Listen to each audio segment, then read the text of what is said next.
Creating Healthy Schools and Communities, or CHSC, is a public health initiative that increases opportunities for physical activity and access to healthy, nutrient-dense food for people of all ages using an equitable, community-driven approach.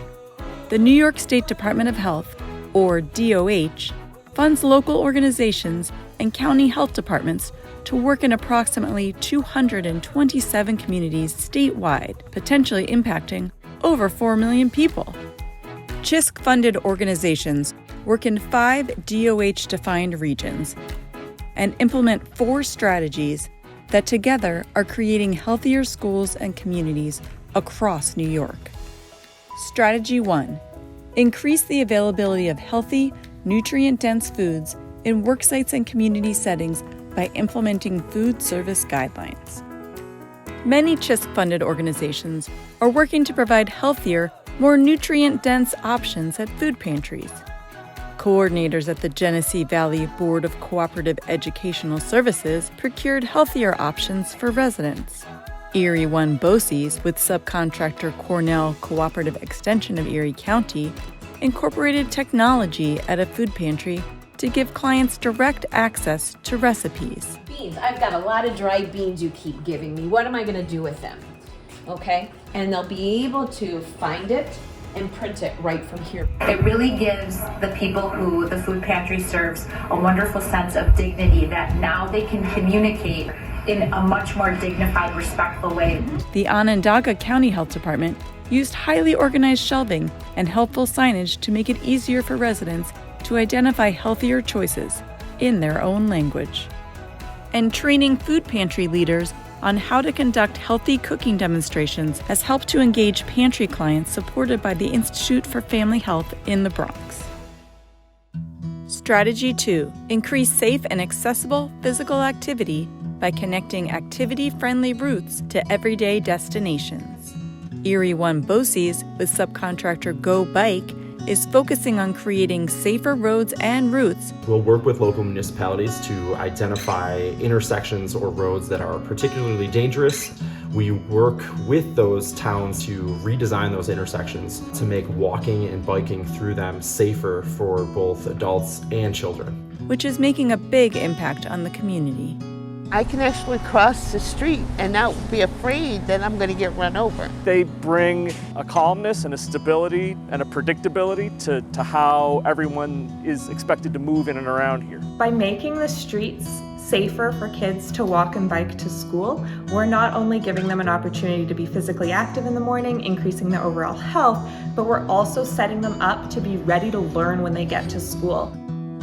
Western Suffolk BOCES, with subcontractor Vision Long Island, hosted a complete street summit to encourage dialogue and identify solutions for safer and more accessible roadway infrastructure. We have community leaders and chamber leaders here that have been working around maps to improve their community and their roadways. There's lots of tools out there, things like protected bike lanes, street trees, wider sidewalks. Look at the intersections, get ways to make them safer. You need entire corridors to be built for people and place first, not speed and the big movement of regional traffic. So we are challenging all of you to go back, update your policies, and then put them into action. Strategy 3. Improve policies, practices, and environments for physical activity and nutrition standards in early care and education settings. CHSC also works to promote the health and well-being of New York's youngest residents. A child care provider with the City of Kingston, you guys are good cooks, encouraged the children to get more involved in preparing and cooking healthier and nutrient-dense lunches. The children used lettuce knives to cut vegetables and paint the zucchini with oil and spices. All of the children tried the new healthy food. Early childhood educators with the New York City Department of Health and Mental Hygiene in Harlem participated in a training on nourishing healthy eaters. And Glens Falls Hospital supported a preschool that created a pretend farmers market to encourage local fresh fruit and vegetable consumption. Strategy 4. Improve policies, practices, and environments for physical activity and nutrition in schools. Schools across the state are also working hard to ensure kids are provided with opportunities for movement and nutrient-dense food.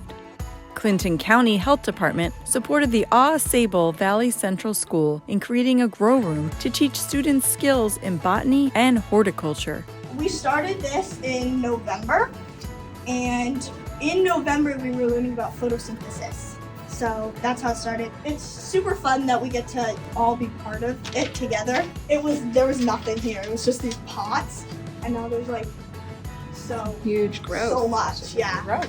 The school utilizes fresh produce from this grow room in its classroom to cafeteria program, where students taste test and enjoy the produce. St. Peter's Health Partners worked with physical education staff at the Rensselaer City School District, who participated in a 2-day professional development training on their new portable low ropes course, while students at the Schenectady City School District got their hands dirty working in their high school's greenhouse.